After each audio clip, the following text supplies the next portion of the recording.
Well, the World Cup is at an end and Spain have been crowned world champions for the first time.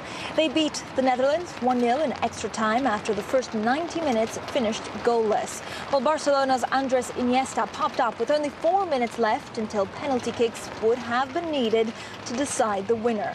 But the game will be remembered more for its physical nature than its beauty. A record 14 yellow cards were shown in all. The previous highest total in a final was just 6 back in 1986. Well, the result sparked wild celebrations back in Madrid, where hundreds of thousands gathered to watch the game on big screens. But while Spain were the World Cup winners on the pitch, who came out on top of the field? Well, Rachel Brookes sent us this report from Johannesburg. On the face of it, the World Cup is simply a game of football for the sport's most glittering prize. But for the world's major companies, the tournament has generated a multi-billion-dollar cash bonanza.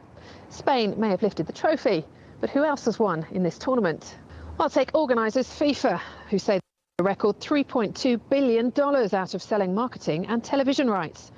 Then there are credit companies like Visa, one of the tournament's sponsors, reporting a 74% jump in transactions in South Africa, which pumped nearly $200 million into the South African economy. Betting firms worldwide are looking for record profits, with fans staking at least $2 billion in wagers. TV companies have cashed in big time. ABC and ESPN are reporting big jumps in viewing figures. Britain's ITV says advertising revenue is up 45% on June last year. Then there are the giant sportswear and sports gear companies, Adidas and Nike. Bosses from both firms have been telling Bloomberg it's their best World Cup ever. We have definitely been much more successful than in 2006. We sold around 6.5 million on replica jerseys. This is double the amount what we had in 2006. We sold around 13 million balls with the Jabulani design. This is also more than we have ever sold. So therefore, all of our commercial activities have been quite successful. It's been our best World Cup ever.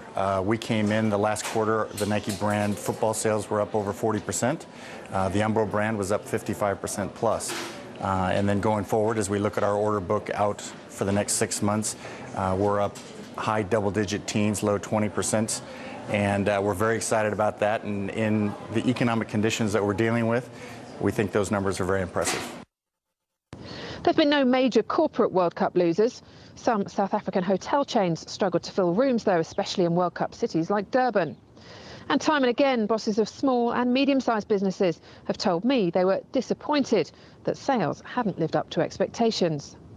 So the big challenge for this country now is to capitalise on the World Cup feel-good factor. From what everyone agrees, has been a magnificent show. Rachel Brookes, Bloomberg News, Johannesburg.